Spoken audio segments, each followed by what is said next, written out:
Ladies and gentlemen, boys and girls, welcome to the Everything is Bad New Fangled Motion Picture Show. Greetings, true believers. We're coming at you once again as myself, Niall. And myself, Nolan. We're here to review the new movie Deadpool 2. Yay. Yay! So we're going to do our normal thing, which is spoiler-free review. And then give you a spoiler warning and go more in-depth into it after that. Because there's a spoiler at the end that, I mean, it's kind of obvious, but we'll get to that later. So, without further ado, here we go. So, this movie is more Deadpool than Deadpool, the original one. Yeah. Like, if you went and saw the last Deadpool movie and you were like, I just am not a fan of all this fourth wall breaking and pop culture references, you should avoid this movie.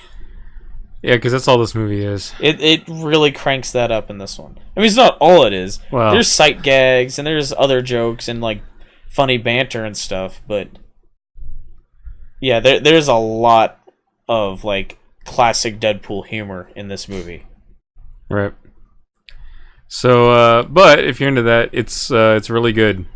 Yes, this was a very good movie. A lot of fun. Was laughing like the whole time, but at that same time, it still told a story that you like took seriously. Yeah, there's some deals with a few serious issues. Yeah. So we have Ryan There's Reynolds. even some feels here and there. Yeah. So we have Ryan Reynolds back as Wade Wilson. Josh Brolin is Cable, in case you didn't know that. He was also Thanos. Yeah, he's also listed as Nathan Summers, but I don't think it ever mentions that that's his name. Yeah, I don't in the recall movie. that ever being brought up. I don't think it's ever brought up. They just call him Cable. And we got, the returning cast from the previous ones. So you have Negasonic Teenage Warhead and Colossus. We're adding in Domino. There's also T.J. Miller. Oh yeah, T.J. Miller's back. And Blind L. Yeah. But yeah, so we've got added to this. We have the startings of X-Force. So we have Domino and Vanisher and Zeitgeist and Bedlam. Let's see. Oh, yeah, man. What was his name? Because afterwards you said, "Oh, maybe we can get some." Oh yeah. So it has Shatterstar in it. Yeah. That's what I was... Who Shatterstar is from the Mojoverse, which is like an alternate universe, and he's from an arena world, right? Right. But that's the same place that another Marvel hero is from, one who Nolan and I like, because he's also just a fun character, is Longshot. So maybe we'll get a Longshot appearance somewhere down the line. They have announced an X-Force movie. Yeah, but to have two characters whose power is to manipulate luck. I think it would be funny, like Dueling luck, because Longshot's luck is so much more extreme and over the top than Domino's. I mean, there was that scene from one of the comics where he just walks off the deck of a helicarrier and gets caught by Thor flying through the air. I mean, come on. Yeah. But anyway, that's enough of that tangent. We like Longshot, so we think it'd be fun to see him in a movie. But yeah, so we got a movie. Basically, you get this from the trailer, so this isn't a spoiler. But Cable's come back in time to stop this fire mutant kid, and Deadpool gets together a group of people to go prevent Cable from killing this kid because he feels guilty about how he treated him and, not helping him like he should. Right. Yeah, that's basically the general synopsis of the movie. But it's really funny. It's good special effects, and the story's actually pretty decent. Yeah. Like this, it's funny to me how like a Deadpool movie, just from the story itself, is a better movie, a better storytelling than superhero movies you were getting like in the early 2000s that were like more serious characters, Yeah. Well, I think Fox really kind of like let them loose on this one to do what they wanted. It's not the same director though. He had left because he and Ryan Reynolds are having conflicts, and the one person that has to stick around is Ryan Reynolds, so they're not gonna. Yeah. They're gonna take his side. So,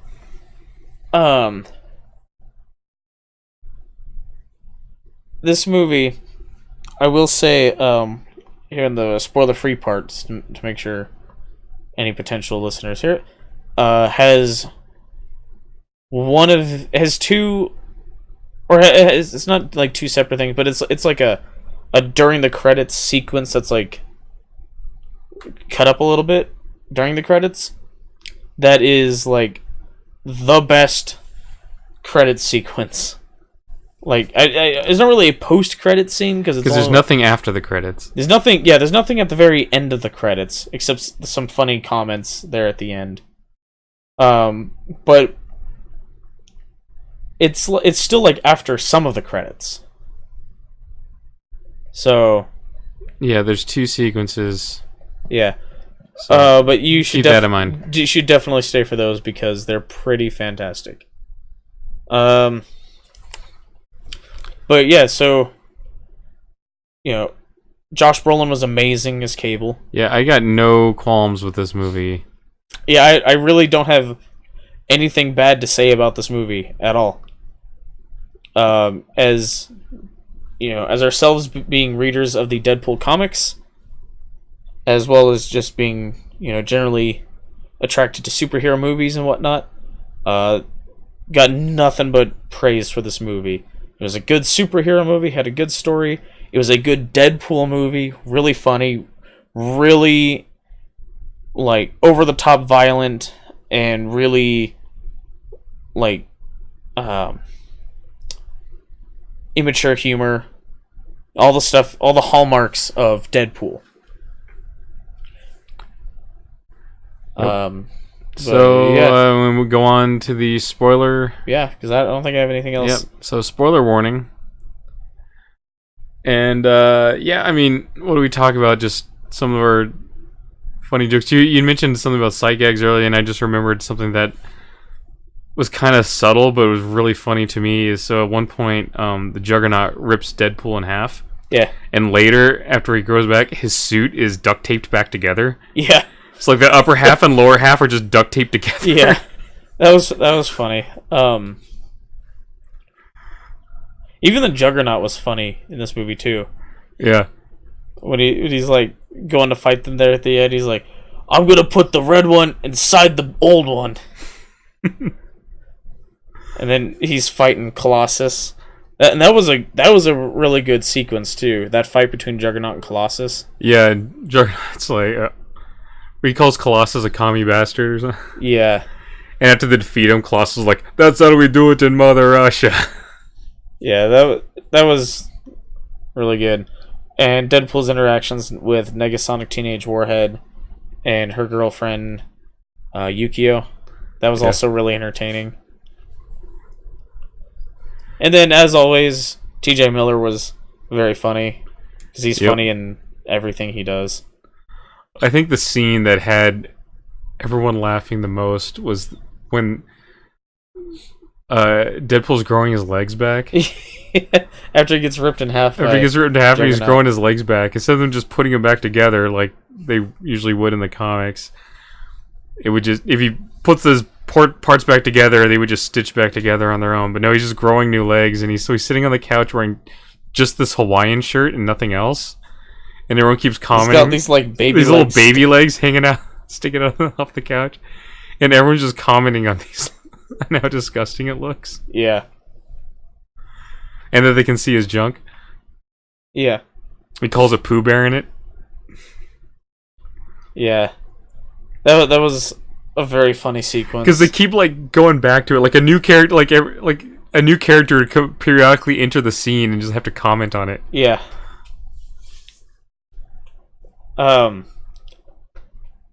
Yeah, this movie was really great. Oh, that spoiler I was talking about that you see coming a mile away is that Cable's going to use his time travel to save Deadpool. To prevent Deadpool from dying. Like, I knew that was going to happen when, like, that whole sequence is going. I was like, someone's either going to, like, remove that collar from Deadpool. Yeah.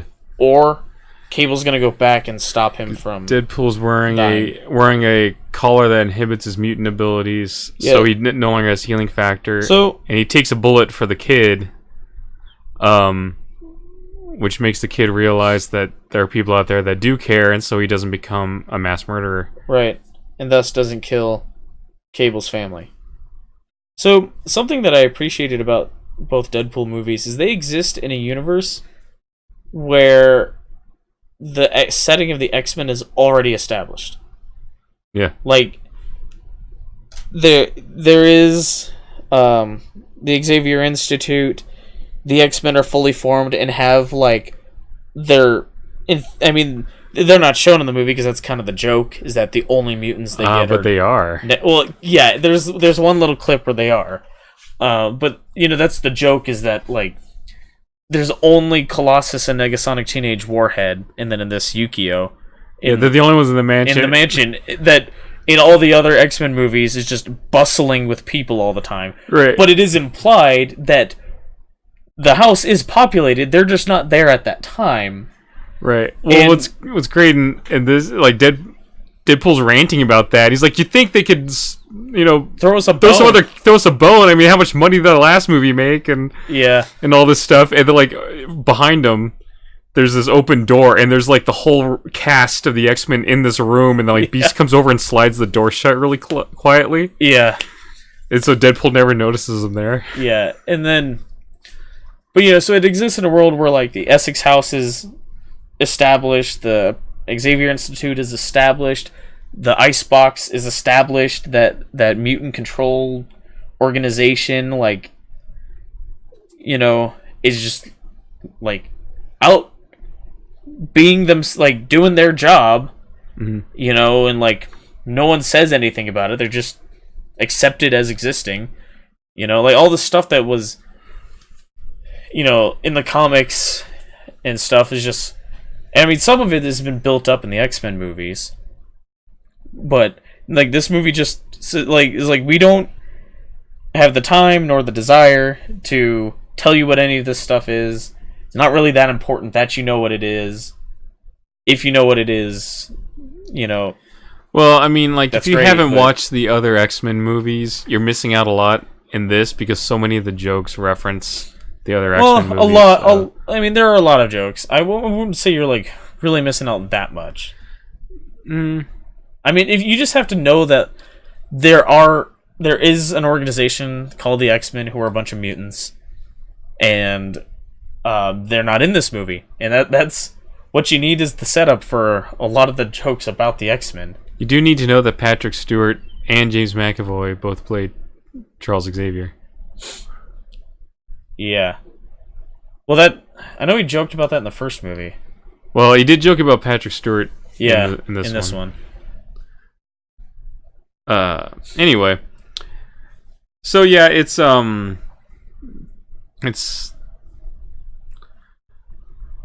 lot of funny stuff. A lot of really well done. The big one, the big cameo. Just bump the mic there. the Vanisher. Oh yeah. This is pretty great. So when they're putting the team together and they have these like headshots of all these mutants coming in, and they're like walking in, like not just interviewing them. Because superheroes, whatever. Yeah, because so Shatterstar's not a mutant. Anyway, they got the Vanisher comes in, and they're like looking at the photo is just this photograph of a wall, right? And it says, "Great job." Is he in the room? He might be late, and so you just think it is like this at the time it seemed like this throwaway joke, like right. Like, okay, so there's an invisible guy, they don't even know if he's there or not. But then like later when they're all in this helicopter and they're all like getting ready to parachute out, there's this floating parachute there. You're right, this parachute it's like harness just it's like floating Vanisher. there. You're looking great. Whatever. And then they all jump out and this like parachute comes out and then it deploys and then it hits these power lines and you see him for a second and it's Brad Pitt. Yep. Which is funny because of I mean, there were rumors, but is it ever actually confirmed that Brad Pitt was being considered to play Cable? Yeah, there were rumors about that, but I think like to me the real joke is there's this invisible guy, and then if you could see him, he'd be this really handsome guy. So I'm looking here at the cast, and Matt Damon and Alan Tudyk are both credited as Redneck Number 2. Matt Damon says Redneck Number 2 as Dickie Greenleaf. I think one of them should be Redneck Number 1. There were those two guys sitting on the back of the truck. When Cable shows up all Terminator style. Right, and they're talking about like, wiping your ass with baby wipes is the best. Right.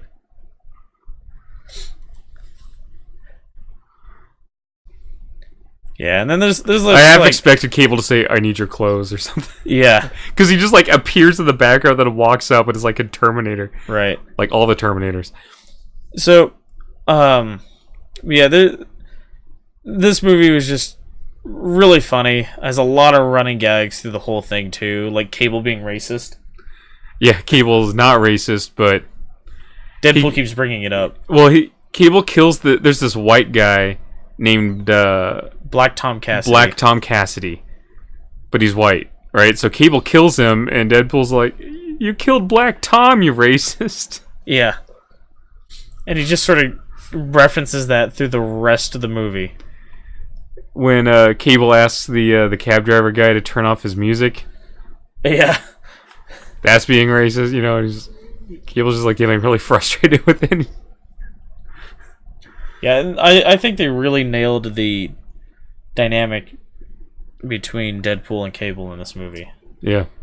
Just like Cable, like gaining at first hating and then gaining an appreciation for Deadpool because he realizes like what a sad story his life actually is, and like what a good person he actually is on the inside, even if at least he tries to be. He tries to be anyway, even if his first reaction is to just shoot at anything that disagrees with him. And just like getting frustrated and annoyed with his constant antics. Which, I mean, all that just perfectly nails their relationship. To be fair, pretty much the only guy Deadpool shoots in this movie was a pedophile. After the intro. Well, there's the intro section where he's... Yeah, where it's the montage. The montage to Dolly Parton's 9 to 5. Yeah. He's like, "Hit it, Dolly." And then starts playing 9 to 5. Yeah. So there's that, but then after that, the only other person I think he actually shoots was a pedophile. I mean, did we confirm he was actually a pedophile? No, but he was abusing children. He was definitely doing that. I don't know if it was sexual abuse or not, but he's still abusing children. Yeah. I mean, yeah, don't get me wrong, that guy deserved it. Like, all those guys deserve to get shot. Yeah, and then there's some awesome fighting between Juggernaut and Colossus that's really, really cool. Oh, this is the only Marvel film to not feature a Stan Lee cameo. Yeah.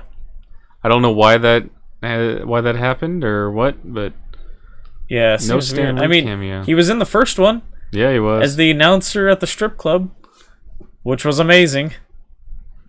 He announces the entrance of Chastity. That's like the best stripper name. Well, T.J. Miller comments on it too when they walk in. He says, "Or I like to call it irony." Yeah, and then if you liked the interactions between Deadpool and Weasel in the first one, you'll like it in this one because it's more of that. What's the cab driver's name? Can't remember the guy's name. Dopinder.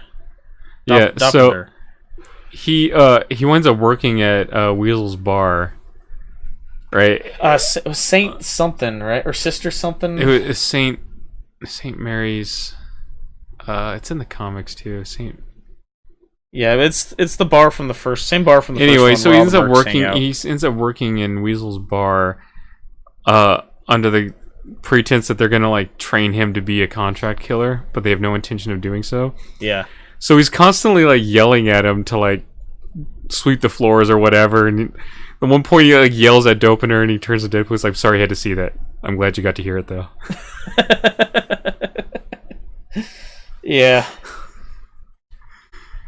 Oh, and there's a really funny line too that we're pretty sure was ad-libbed by T.J. Miller when they're interviewing all the applicants for X-Force, and Shatterstar mentions how he's an alien, and they ask what his superpower is, and he says, "Well, I'm basically superior to humans in every way."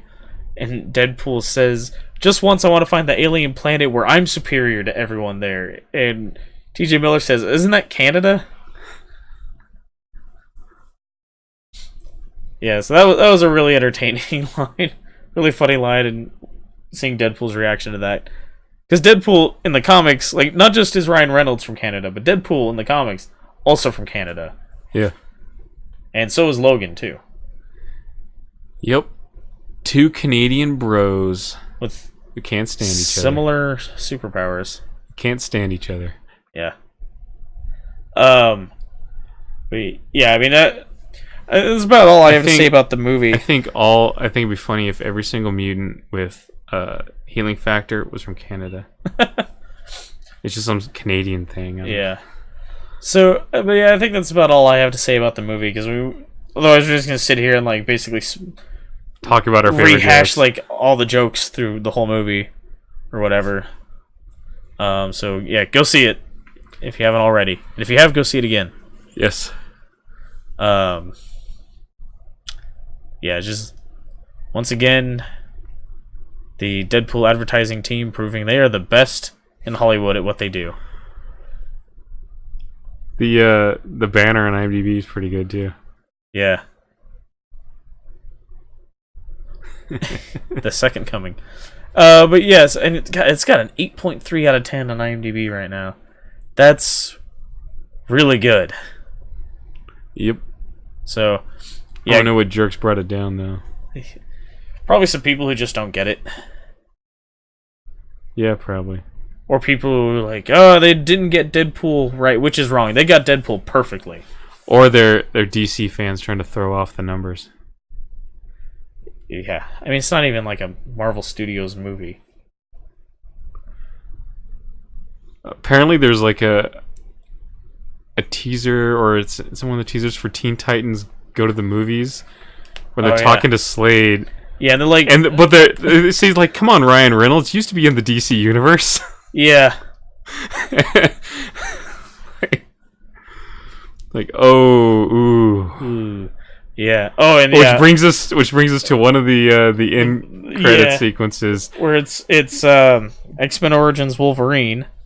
Well, Deadpool is using Cable's time traveling device to go back in time and fix some things, and so he goes back in time and he kills the Deadpool from X-Men Origins Wolverine, and he kills Ryan Reynolds before he films Green Lantern. Yep. He's like, you finally made it to the big leagues. He closes the script like he's just got done reading. He's like, you finally made it to the big leagues, Ryan. And the script says, Green Lantern on the front. Yeah, that was pretty excellent. Was that his first major Hollywood movie? I don't think so. I think it was the first one that wasn't just a comedy, though. Yeah, because like I basically only really knew Ryan Reynolds from Van Wilder. Yeah. He's in Clue. There's some new Clue movie? Yeah, Huh. apparently Ryan Reynolds is the only one listed on IMDb for it. He's gonna be every role. He's going to be in the X-Force movie as Wade Wilson. He's the voice of Detective Pikachu. I forgot about that. Oh yeah, I forgot about that too. I'm excited for that. He's reprising his role, rumored, in The Hitman's Wife's Bodyguard. Coming up. But anyway, I was going to scroll down and see what was his like first thing, like what he had done before Green Lantern. Blade Trinity, I think. Yeah, he was in Blade Trinity. He was in an episode of Scrubs.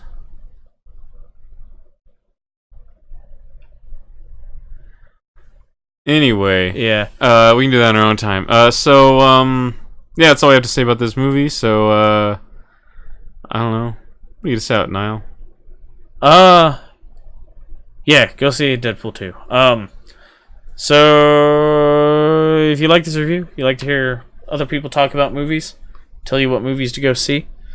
You can go check out our other reviews on our YouTube channel here. Frankly, we're going to tell you to see most of the movies we see because we just like seeing movies. Don't see Justice League, but I think otherwise we gave pretty good reviews to like most of the movies we've done so far. Yeah, Um, there's been a few bad ones. The Yeah. Mummy. Oh yeah, The Mummy. I forgot about that one. Anyway, so yeah, go check that out. We also stream over on Twitch, twitch.tv/everything_is_bad. Sunday evenings. Right now we're playing through Jack 2. And we plan to be moving on to the rest of so Jack 3 and Jack X. As you know, time allowing, as long as there isn't Last of Us 2 that comes out before we get to that point. And then we archive those gameplays here on our YouTube channel, so you can check them out there if you miss the streams. But yeah, I think it's primarily what we're doing these days. Yep, sounds about right. Yep. Go check this out. What's next? Oh, next week's Solo. We're seeing the shit out of that. Yeah, we are. Oh man, we're so seeing that. Like, you don't even know. And then, like after that, I think we hit one of the doldrums. There's like Ocean's 8 in there, Incredibles 2, and Tag. We'll be seeing those. Are we seeing Jurassic World? Yeah. Okay. But yeah, it looks like there's not, other than like Incredibles 2, it doesn't look like there's a whole lot of like anticipated stuff coming out after Solo until Ant-Man and the Wasp. So, but that's what we got coming up. Yeah. Till next time, thanks for listening. Bye. Toodles.